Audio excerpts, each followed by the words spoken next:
കേദാർ ഗൗരി ക്ഷേത്രം സാധനാപദത്തിനൊപ്പം നമുക്ക് എത്തിച്ചേരാം. കേദാർ ഗൗരി ക്ഷേത്രം ഒഡീഷയിലെ ഭുവനേശ്വറിൽ പഴയ നഗരഭാഗത്ത് സ്ഥിതി ചെയ്യുന്ന പുരാതനമായൊരു ക്ഷേത്ര സമുച്ചയമാണ് കേദാർ ഗൗരി ക്ഷേത്രം.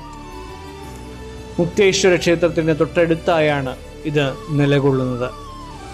ഒഡീഷയിലെ ഭുവനേശ്വറിലുള്ള കേദാർ ഗൗരി വിഹാർ എന്ന സ്ഥലത്താണ് ഈ ക്ഷേത്രം സ്ഥിതി ചെയ്യുന്നത്. നഗരത്തിൻ്റെ പ്രധാന ഭാഗങ്ങളിൽ നിന്നും ഇവിടേക്ക് എത്തിച്ചേരുവാൻ എളുപ്പമാണ്. ക്ഷേത്രത്തിൽ പ്രധാനമായും 2 ക്ഷേത്രങ്ങൾ ഉള്ളതായിട്ടാണ് പറയുന്നത്. ഒന്ന് ഗൗരി ക്ഷേത്രം, മറ്റൊന്ന് കേദാർ ക്ഷേത്രം. ഗൗരി ക്ഷേത്രം AD 10-ാം നൂറ്റാണ്ടിൽ സോമവംശി രാജവംശത്തിൻ്റെ കാലത്താണ് നിർമ്മിക്കപ്പെട്ടത്.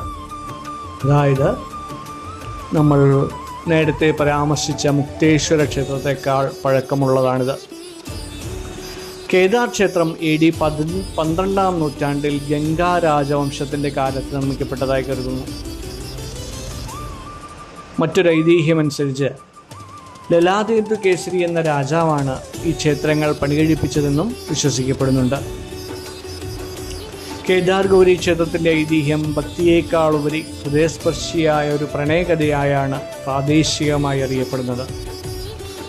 പണ്ടുകാലത്ത് ഈ ഗ്രാമത്തിൽ കേദാർ എന്നും ഗൗരി എന്നും പേരുള്ള 2 കപിതാക്കൾ ഉണ്ടായിരുന്നു. അവർ വിവാഹം കഴിക്കാൻ ആഗ്രഹിച്ചു എങ്കിലും വീട്ടുകാർ സമ്മതിച്ചില്ല. ഒടുവിൽ അവർ നാട് വിട്ടുപോകുവാൻ തീരുമാനിച്ചു. യാത്രക്കിടയിൽ അവർ കാട്ടിലെത്തി.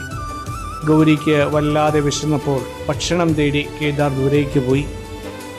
നിർഭാഗ്യവശാൽ അവിടെ ഉണ്ടായിരുന്ന ഒരു കടുവ കേദാറിനെ വധിച്ചു. തിരികെ വന്ന കടുവയുടെ വായിൽ കേദാറിൻ്റെ രക്തം പുരണ്ട വസ്ത്രങ്ങൾ കണ്ട് തൻ്റെ കാമുകൻ കൊല്ലപ്പെട്ടുവെന്ന് കരുതിയ ഗൗരി ദുഃഖം താങ്ങാനാവാതെ അടുത്തുള്ള കുളത്തിൽ ചാടി മരിച്ചു. പിന്നീട് അവിടെ എത്തിച്ചേർന്ന രാജാവ് ഇവരുടെ തീക്ഷ്ണമായ പ്രണയത്തിൻ്റെ സ്മരണയ്ക്കായി അവർ മരിച്ച സ്ഥലത്ത് ഈ ക്ഷേത്രം നിർമ്മിച്ചു എന്നാണ് വിശ്വാസം. മറ്റൊരു സങ്കല്പമനുസരിച്ച് വാരാണസിയിലെ തിരക്കുകളിൽ നിന്നും ഭഗവാൻ ശിവൻ മാറി ശാന്തമായിരിക്കുവാൻ ആഗ്രഹിച്ച സ്ഥലമാണ് ഇതെന്ന് പറയപ്പെടുന്നു.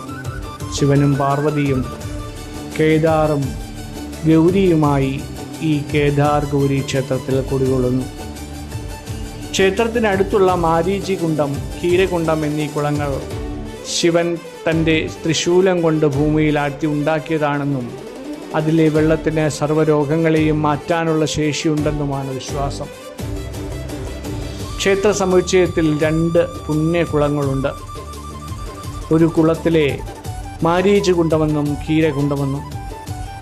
ഈ കുളത്തിലെ ജലത്തിൽ സ്നാനം ചെയ്യുന്നത് സ്ത്രീകളുടെ വന്ധ്യത മാറ്റുമെന്നും കീരകുണ്ടത്തിലെ ജലം കുടിക്കുന്നത് ജന്മമരണ ചക്രങ്ങളിൽ നിന്നും മുക്തി നേടുമെന്നുമാണ് ഭക്തരുടെ വിശ്വാസം. എല്ലാ ദിവസവും ക്ഷേത്രം രാവിലെ 6:30 മുതൽ 8 മണി വരെ തുറന്നിരിക്കുന്നു. ഇവിടെ പ്രത്യേകമായ വസ്ത്രധാരണ രീതി നിഷ്കർഷിച്ചിട്ടില്ല എങ്കിലും മാന്യമായ വസ്ത്രങ്ങൾ ധരിക്കുവാൻ എല്ലാ ഭക്തരും ശ്രദ്ധിക്കണം. ഈ ക്ഷേത്രം ഭുവനേശ്വർ എയർപോർട്ടിൽ നിന്നും അല്ലെങ്കിൽ ഭുവനേശ്വർ റെയിൽവേ സ്റ്റേഷനിൽ നിന്നും 4-5 കിലോമീറ്റർ ദൂരം മാറിയായിട്ടാണ് സ്ഥിതി ചെയ്യുന്നത്. എപ്പോഴും ഇങ്ങോട്ടേക്ക് ട്രാൻസ്പോർട്ടേഷൻ അവൈലബിൾ ആണ്. മുക്തേശ്വര ക്ഷേത്രം, പരശുരാമേശ്വര ക്ഷേത്രം, സിദ്ധേശ്വര ക്ഷേത്രമെല്ലാം ഈ ക്ഷേത്രത്തിന് തൊട്ടടുത്ത് തന്നെയാണ് സ്ഥിതി ചെയ്യുന്നത്. വർഷം തോറും നടക്കുന്ന ശീതളഷഷ്ഠി ഉത്സവമാണ് ഇവിടുത്തെ പ്രധാന ആഘോഷം. ലിംഗരാജ ക്ഷേത്രത്തിലെ ശിവൻ ഗൗരിയെ വിവാഹം കഴിക്കാൻ ഘോഷയാത്രയായി ഈ ക്ഷേത്രത്തിലേക്ക് എത്തുന്നതാണ് ഈ ഉത്സവത്തിൻ്റെ പ്രത്യേകത. പോകാം നമുക്ക് കേദാർ ഗൗരി ക്ഷേത്രത്തിലേക്ക്. നന്ദി.